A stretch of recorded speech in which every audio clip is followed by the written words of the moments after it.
Ayo, Hai, perkenalkan kami dari kelompok 4. Dari mana? Fakultas Psikologi Hang Tua Surabaya.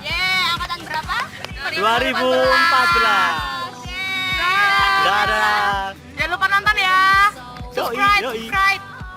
Saya, Dewi Kitasari. Saya mahasiswa Fakultas Psikologi Universitas Hang Tua Surabaya, angkatan 2014, NIM 34.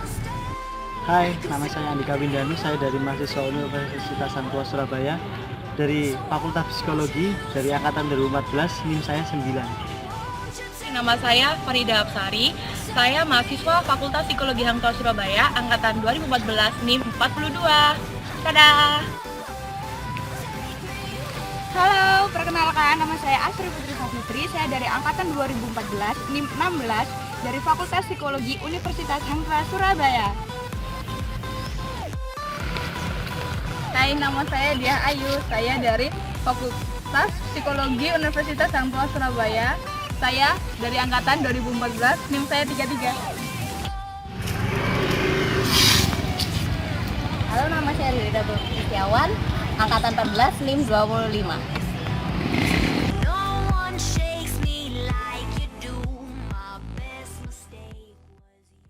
Ini loh, dibaca pengertian dinamika kelompok sama fungsi sama tujuannya. Kalau aku boleh tahu apa namanya definisinya dinamika kelompok apa?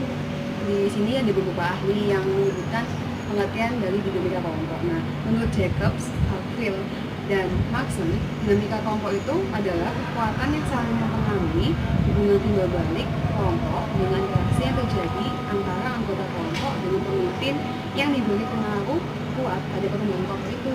Sedangkan kalau menurut Benjamin B. Lehman di Dictionary of Behavioral Science, dia menyatakan bahwa dinamika kelompok itu studi tentang hubungan sebab akibat yang ada di kelompok, tentang perkembangan hubungan sebab akibat yang terjadi dalam kelompok, tentang teknik-teknik untuk mengubah hubungan interpersonal dan attitude di dalam kelompok. Nah, ahli terakhir yaitu Sama Sentosa mengartikan dinamika kelompok itu adalah suatu kelompok yang tergabung dari dua individu atau lebih yang mempunyai hubungan psikologis secara jelas antara anggota yang satu dengan yang lain, dan antara anggota kelompok mempunyai hubungan psikologis yang berlangsung dalam situasi yang dialami secara bersama-sama. Nah, kesimpulan dari ketiga ahli itu, dinamika kelompok adalah kekuatan yang saling mempengaruhi hubungan timbal balik kelompok dengan interaksi yang terjadi antara anggota kelompok dan pemimpin. Nah, kalau dari definisi itu tadi, fungsinya dari dinamika kelompok apa nggak ya? Ada 3 fungsi dinamika kelompok itu. Nah, yang pertama itu dapat memudahkan pekerjaan di antara organisasi itu atau di dalam organisasi itu. Terus yang kedua, membentuk kerjasama yang saling menguntungkan dalam mengatasi persoalan di organisasi di dalam kelompok itu. Terus yang terakhir, mengatasi pekerjaan yang membutuhkan pemecahan masalah yang mengurangi beban pekerjaan yang terlalu besar sehingga selesai lebih cepat, efektif, dan efisien. Nah, kalau tujuan dari dinamika kelompok sendiri itu apa? Hampir sama sih kayak fungsinya, cuma kalau tujuan ini ada 4. Yang pertama itu membangkitkan kepekaan diri seseorang anggota kelompok terhadap anggota kelompok lain, sehingga itu dapat menimbulkan rasa saling menghargai di antara anggota kelompok itu. Terus yang kedua, menimbulkan rasa solidaritas anggota kelompok sehingga anggota kelompok itu dapat saling menghormati dan saling menghargai pendapat satu sama lain. Terus yang ketiga, menciptakan komunikasi yang terbuka terhadap sesama anggota kelompok. Dan yang terakhir itu menimbulkan adanya etikat yang baik di antara anggota kelompok itu. Ini dari tujuannya. Aku ngerti. Gimana sih? Ini lagi baca dinamika kelompok. Oh, dinamika kelompok. Iya, aku punya beberapa pertanyaan ini tentang dinamika kelompok. Nah, aku mau ditanya ini, pentingnya dinamika kelompok dalam suatu organisasi itu apa sih? Nah, gini, dinamika kelompok itu, ya, tak jelasin artinya dulu. Metode dan proses yang bertujuan meningkatkan nilai kerja sama kelompok yang dilandasi pada 2 prinsip. Yang pertama, Gestalt psikologi. Nah, yang kedua, nilai kerja sama kelompok bergantung pada interaksi dan perilaku para anggotanya. Kalau alasannya dibentuk dinamika kelompok dalam sebuah organisasi. Nah, Di sini menurut Gibson dan kawan-kawan tahun 1989 halaman 205 sampai 207 sama Marvin E. Shaw tahun 1981 halaman 81 sampai 97 disebutin ada 5 alasan membentuk kelompok. Yang pertama, kebutuhan, kedekatan, daya tarik, tujuan kelompok sama ekonomi. Berarti alasan sama pentingnya dibentuknya dinamika kelompok dalam suatu organisasi itu beda ya. Kalau buat proses pengembangan dinamika kelompok dalam sebuah organisasi itu kayak gimana? Nah, di sini yang aku baca nih ya, proses pengembangan kelompok dari Gibson dan kawan-kawan tahun 1989 halaman 20 sampai 209. Di sini tuh proses pengembangannya ada yang pertama, saling menerima. Yang kedua, saling berkomunikasi dan mengambil keputusan. Nah, yang ketiga, motivasi dan produksi. Sedangkan yang terakhir, pengendalian dan organisasi. Oke, makasih ya buat Hai Dika, Hai. aku ini tadi baca buku, tapi aku masih belum tahu kelebihan sama kekurangan dari kelompok. Kamu tahu nggak? Oh, kita bahas yang pertama dulu ya. Dari kelebihan ya. Dengan adanya kelompok itu keterbukaan antar kelompok, di mana di dalamnya individu itu semakin berkembang. Kemudian juga interaksi sosialnya juga tinggi, saling bisa memberikan feedback. Kemudian kemampuan anggota itu bisa dimengerti antar anggotanya sendiri, di mana dulu yang harus didahulukan ataupun kepentingan mana dulu yang harus ditaruh di belakang gitu. Kemudian kita mengarah ke kekurangannya di kelompok pasti kan ada banyak tugas-tugas lah. Nah, di dalam tugas itu yang biasanya bikin ibaratnya kalau mama kamu sama aku sudah intensif lah, kita sudah sering bersama, kita juga nggak ada konflik, tapi karena tugas kelompok itu yang akhirnya bisa bikin kita konflik, dan akhirnya konfliknya itu pun dibawa-bawa sampai ke luar dari kelompok itu. Mama kita ada kelompok ini dan ternyata konflik dari kelompok itu kita bawa keluar sampai kita di dalam kelompok-kelompok lain. Jadi kelebihannya sama kekurangan kelompok itu. Iya. Kasih ya. Iya. Mengenai kelompok yang akan kita intervensi, itu kan mereka pasti kan punya suatu masalah. Iya. Nah, dia itu lebih berkaitan mengenai komunikasi interpersonal. Nah, menurut kakak itu komunikasi interpersonal itu apa sih, Kak? Gini, menurut teori yang saya baca nih ya, pengetahuan saya baca komunikasi interpersonal, di mana komunikasi interpersonal itu ada nih ya, suatu individu, beberapa individu yang diantaranya dua individu atau lebih, itu dia melakukan interaksi, dan di mana interaksinya tersebut itu memiliki tujuannya gini.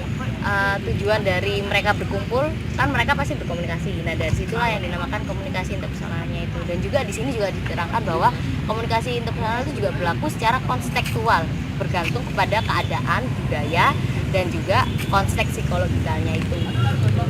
Kemudian saya juga pernah mendengar mengenai hubungan interpersonal. Iya. Nah, apa perbedaannya dengan hubungan interpersonal itu, Kak? Sebenarnya hubungan interpersonal sama komunikasi interpersonal itu nggak ada bedanya. Cuma gini, di sini dijelaskan bahwa hubungan interpersonal adalah bagian dari salah satu komunikasi interpersonal. Karena apa? Karena komunikasi interpersonal itu butuh adanya hubungan dari beberapa individu. Ya kan? Pasti kan dari beberapa individu itu memiliki hubungan untuk melakukan yang namanya komunikasi. Nah, itu yang dinamakan hubungan interpersonal itu. Kemudian bagaimana caranya agar hubungan interpersonal ini berjalan dengan baik? Ya, untuk menjalankan hubungan interpersonal yang baik ya, itu yang pasti itu satu, saling percaya dengan satu anggota satu sama lain. Ya misalnya kamu punya komunitas nih, nah kayak misalnya komunitas kita ya, pramuka. Nah, dari beberapa anggota di situ itu mereka harus mempunyai saling percaya. Nah, kalau misalnya kepercayaan itu tidak ada, berarti udah termasuk hubungannya, komunikasinya udah nggak karuan. Nah, terus untuk yang kedua itu sikap sportifnya, dimana sikap sportif ini bisa dikatakan jujur ya kan. Jadi mereka harus jujur dan juga mereka juga harus mempunyai sikap terbuka. Nah, dari ketiga itu mereka akan bisa menjalani hubungan interpersonal dan komunikasi interpersonalnya dengan baik. Kalau misalnya tiga itu tidak dilakukan, ya tahu sendirilah apa akibatnya, seperti permasalahan dari pramuka yang kita akan intervensi itu. Oke, terima kasih Kak. Sebelumnya minta fotonya Kak ya. Oke. Komunikasi interpersonal menurut Devito mengungkapkan ada 5 aspek komunikasi interpersonal yang efektif, yaitu yang pertama, keterbukaan adalah sikap dapat menerima masukan dari orang lain. Yang kedua, empati adalah kemampuan seseorang untuk merasakan kalau seandainya menjadi orang lain tersebut dapat memahami sesuatu yang sedang dialami oleh orang lain itu. Yang ketiga, sikap mendukung adalah hubungan yang memiliki komitmen untuk mendukung terselenggaranya interaksi secara terbuka. Yang keempat adalah sikap positif, ditunjukkan dalam bentuk dan perilaku. Maksudnya adalah dalam komunikasi interpersonal harus memiliki perasaan dan pikiran positif, bukan prasangka curiga maupun prasangka buruk. Yang kelima adalah kesetaraan, adalah pengakuan bahwa kedua belah pihak memiliki kepentingan, kedua belah pihak sama-sama bernilai dan berharga dan saling memerlukan. Mengaruhi komunikasi interpersonal, menurut Jalaluddin Rahmat 1994 meyakini bahwa komunikasi antar pribadi dipengaruhi oleh persepsi interpersonal, konsep diri, atraksi interpersonal, dan hubungan interpersonal. Yang pertama, persepsi interpersonal, di mana yaitu persepsi interpersonal memberikan makna terhadap simuli indrawi yang berasal dari seseorang atau komunikan yang berupa pesan verbal maupun pesan nonverbal. Kecermatan dalam persepsi interpersonal akan berpengaruh terhadap keberhasilan komunikan. Yang kedua, ada konsep diri, di mana konsep diri yaitu pandangan dan perasaan tentang diri kita sendiri. Yang ketiga, ada atraksi interpersonal, di mana atraksi interpersonal adalah kesukaan pada orang lain, sikap positif dan daya tarik seseorang. Komunikasi antar pribadi dipengaruhi oleh atraksi interpersonal dalam dua hal.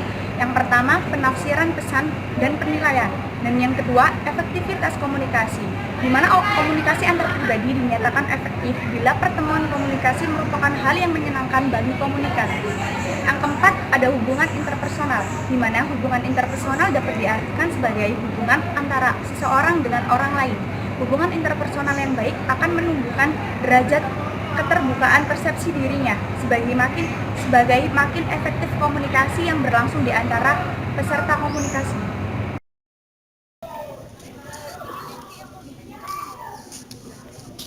Oh, kelebihannya. Hai Kak. Makasih Kak. Maaf banget ganggu waktunya sebentar. Ya, sini pinggir loh Kak, ada sepeda Kak. Oh iya. Lagi lewat itu. Iya. Sini kita ingin menanyakan tentang kelebihan dan kekurangan. Nah, saya mau tanya tentang kekurangannya komunikasi interpersonal tatap muka itu gimana? Kalau yang saya tahu ya dari buku teori yang saya baca, kekurangan dari komunikasi interpersonal secara tatap muka itu kurang efektifnya waktu. Soalnya apa kan, karena tatap muka kan membutuhkan waktu untuk saling bertemu kan. Nah, saling bertemu juga saling berkomunikasi secara langsung. Nah, itulah kekurangannya itu ya, karena kurangnya efektif waktunya aja sih itu. Sedangkan kalau kelebihannya? Kalau kelebihannya sih, kalau menurut aku ya kelebihannya tuh malah justru lebih bagus berkomunikasi interpersonalnya secara tatap muka. Karena apa? Karena satu, kita bisa mengetahui ekspresi wajahnya dari lawan bicara kita kan. Apakah ekspresinya tersebut meyakinkan atau tidak. Terus habis itu untuk yang kedua, kita bisa mengetahui informasi secara jelas. Nah, dari itulah kelebihan dari komunikasi interpersonal secara langsung sih.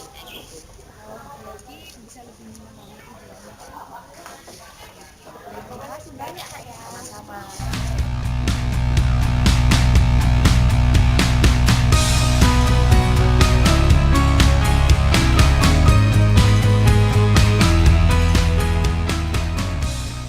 Ini kita akan menjelaskan mengenai komunitas yang akan kita berikan intervensi. Nah, kita menggunakan komunitas gerakan pramuka. Nah, ini gerakan pramuka sendiri kita yang pakai adalah anggota dari Penegak. Nah, saya akan menjelaskan sejarah lahirnya pramuka di Indonesia. Nah, menurut situs yang saya baca, sejarah lahirnya gerakan pramuka Indonesia dimulai saat Indonesia dijajah oleh Belanda. Awal gerakan pramuka ini berasal dari cabang Netherlands Pathfinders Bistro atau NPO yang berubah kemudian menjadi Netherlands Industrial Pathfinders. Nah, Bapak Pramuka pertama kali di Indonesia adalah Mangkunegara Sarjana Politik. Nah, sini pramuka pada zaman ini dibinai oleh Kak Wisnu, khususnya di kota Surabaya ya. Jadi gerakan pramuka di Surabaya ini dipimpin oleh atau dibina oleh Kakak Wisnu atau yang menjabat sebagai wakil wali kota Surabaya saat ini, yaitu mendampingi Ibu Risma, ya kan, benar. Nah, jadi di sini selain dari sejarah itu tadi, ternyata ada banyak sekali kelebihan ketika kita mengikuti pramuka. Nah, cuma dikit aja ya kita ulas ya. Jadi ketika kita mengikuti pramuka, kita tuh kan diajarkan sebagai individu atau manusia yang mandiri, di mana di dalam pramuka tuh banyak sekali ajaran untuk melakukan kita sebagai orang yang disiplin, tepat waktu, dan harus bisa bertanggung jawab dengan apa yang kita lakukan. Nah, selain itu pramuka itu sering ngajak kita buat ke keliling-keliling gitu, kayak kita tuh sering ada acara kayak jambore gitu di di mana kita nggak cuma di sekitar lingkungan sekolah, lingkungan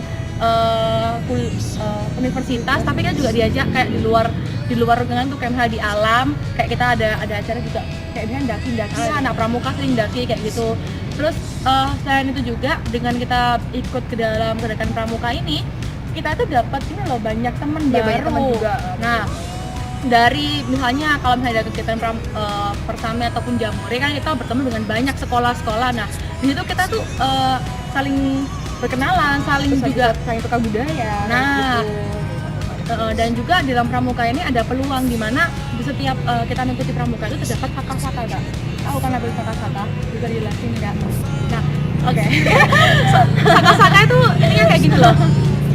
Jadi di mana terdapat beberapa saka-saka. Nah, misalnya kayak saka bahari, di mana seorang individu yang mengikuti saka bahari itu akan belajar mengenai ilmu tentang kelautan, ya, tentang kebaharian, tentang itulah. Terus ada juga ya, itu juga ada saka yang tentang medis juga ada, tentang sosial, dan malah tentang pengetahuan seksual pun juga ada. Nah, jadi dengan kita mengikuti pramuka itu, kita tuh bisa belajar banyak melalui kita mengikuti saka-saka yang dalam pramuka. Seperti itu. Tentang pramuka itu ditetapkan dengan keputusan Presiden Republik Indonesia nomor 238 tahun 1961 pada tanggal 20 Mei 1961 sebagai kelanjutan dan pembaruan gerakan pendidikan Kepanduan Nasional Indonesia. Nah, di sini kepanjangan dalam muka yang seperti video sebelumnya adalah gerakan Praja Muda Harana. Nah, gerakan pramuka itu juga memiliki tujuan, yaitu yang pertama, membentuk setiap anggota pramuka, yakni memiliki kepribadian yang beriman, bertakwa, berakhlak mulia, berjiwa patriotik, taat hukum, disiplin, menjunjung tinggi nilai-nilai luhur bangsa, berkecakapan hidup, sahajasmani dan rohani, serta menjadi warga negara yang berjiwa Pancasila, setia dan patuh kepada Negara Kesatuan Republik Indonesia.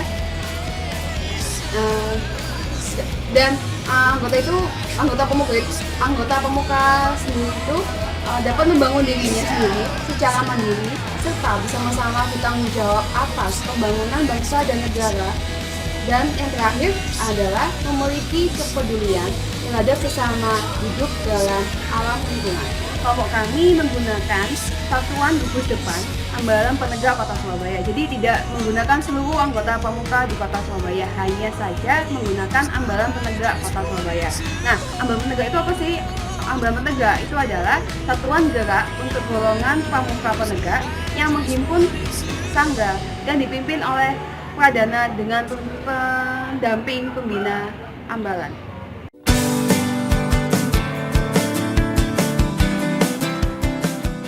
Komunitas tersebut punya permasalahan. Nah, permasalahan di sini tuh kemarin sudah menyebar kuesioner, di mana kuesionernya mereka itu permasalahannya lebih kepada dinamika kelompoknya dan juga hubungan antar interpersonalnya itu. Jadi di sini kami kelompok 4 akan membahas bersama-sama tentang permasalahan yang dialami oleh komunitas tersebut. Komunitas yang kami pakai adalah Komunitas Pramuka Surabaya.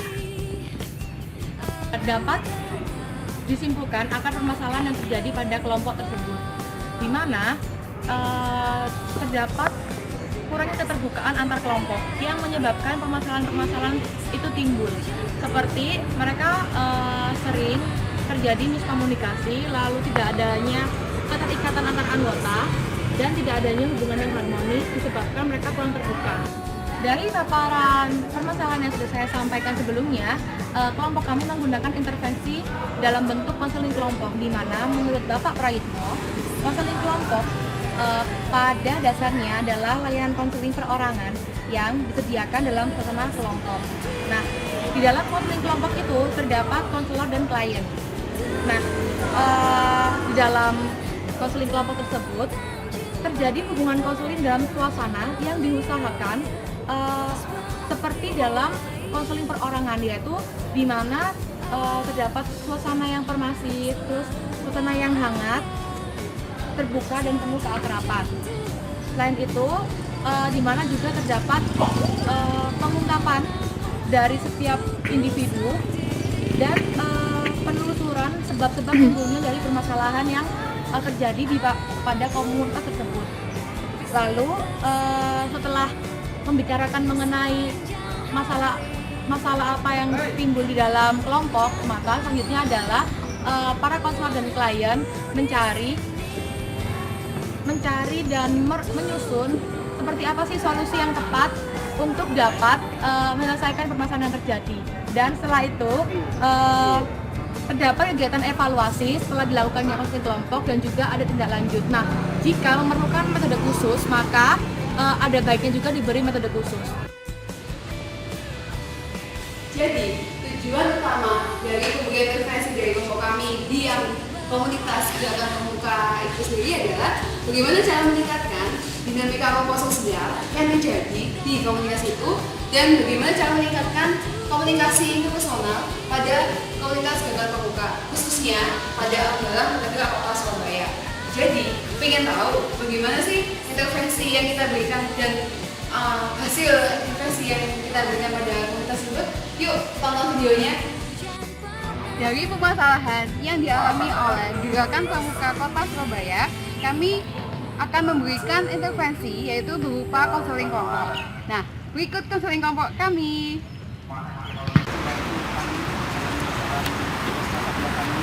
Jadi di mata kuliah kami itu mata kuliah sosial, kami mau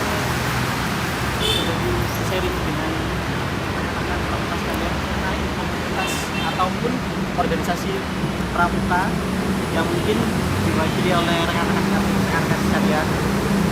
Jadi nanti di sini, jadi nanti kita akan sharing bersama, kemudian mengatasi problem apa sih yang utama di pramuka itu. Nanti kita akan coba untuk memberikan solusinya dalam pendekatan, tentunya dalam pendekatan psikologis.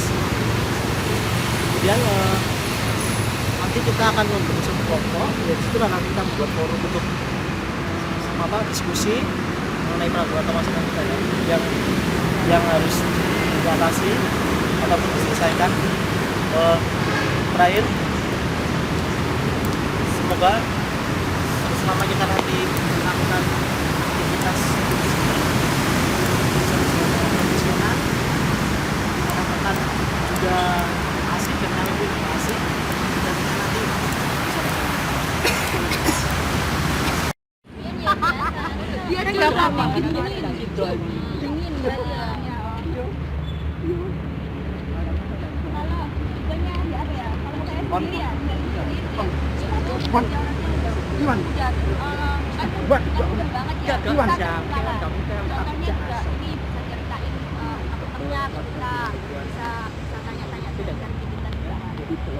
Kalau kayak gitu sih, ya ini ada. Kalau misalnya lagi orangnya memang punya Sebenarnya males ya, tapi juga males nah. Ini sebelumnya masuk ke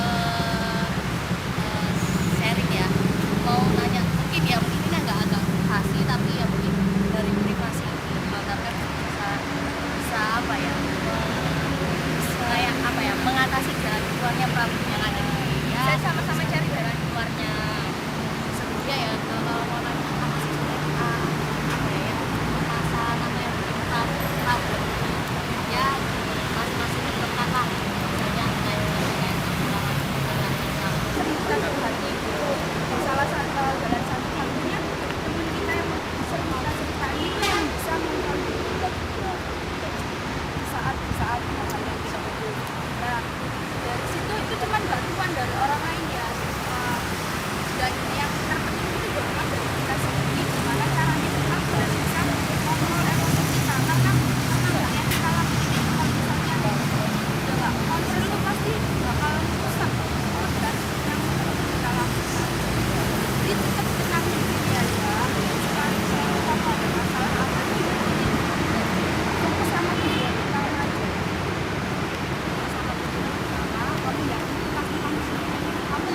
tanggapan kalian atau ya tanggapannya kalian, misalnya ada perbedaan pendapat, misalnya kalian mengungkap pendapat A, tapi yang lain itu yang lain itu pendapatnya B.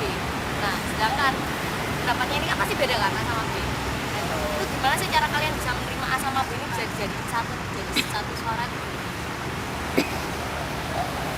Gimana cara kalian menanggapi dari Bayangkara juga? Jadi kan gini, ada perbedaan dari pendapat yang anggota. Misalnya nih, Nuril ini pendapat A, yang Dilan pendapatnya B. Gimana sih caranya itu bisa menyatukan kedua pendapat ini tadi biar tak jadi nah, tapi tetap jadi satu hasil yang bagus ke depannya, jadi satu suara yang bagus hasilnya. Jadi nggak cekcok, bisa dijadiin satu kedua pendapat ini tadi. Gimana kalau misalnya kalian menghadapi anggota ini?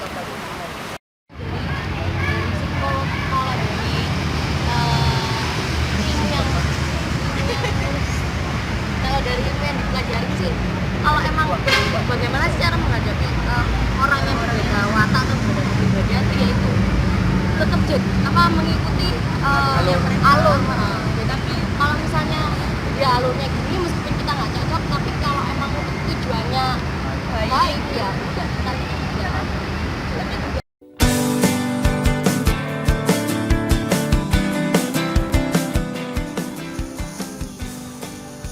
Alasan kelompok kami menggunakan jenis intervensi konseling kelompok adalah Karena dengan konseling kelompok kami dapat mengutarakan pendapat serta masalah-masalah yang dialami dengan luas dan lebih luas lagi.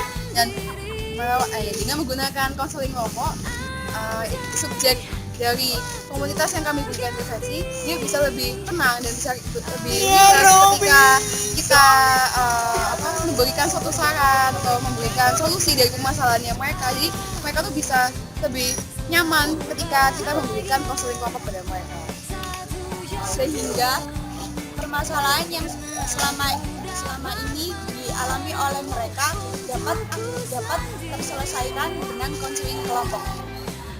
Intervensi kelompok kami kepada gerakan pramuka Kuarcap Kota Surabaya menggunakan pendekatan konseling kelompok dapat disimpulkan bahwa Ya, intervensi yang kami gunakan adalah konseling kelompok, di mana kesimpulannya dari anggota yang mengikuti kepramukaan yang awalnya dia mempunyai masalah yaitu dalam keanggotaannya atau kurangnya komunikasi, mereka sudah saling terbuka. Nah, adanya intervensi yang kami berikan, mereka lebih mengutarakan apa saja hambatan-hambatan atau suatu hal yang membuat mereka ganjal sehingga keanggotaannya mereka itu bisa menjadi rendah. Dan setelah kami berikan konseling kelompok tersebut, mereka sudah menyadari dan akhirnya mereka pun lebih saling mengenali dan saling peduli antar satu sama lain dengan kelompoknya. Dan juga komunikasi interpersonalnya mereka pun lebih meningkat dan lebih menyatukan lagi untuk mempersatukan suatu komunitasnya, yaitu komunitas pramuka tersebut. Ya, terima kasih dan akhir kata wassalamualaikum warahmatullahi wabarakatuh. Kami dari kelompok 4 mengucapkan Minal aidin wal faizin, mohon maaf lahir dan batin.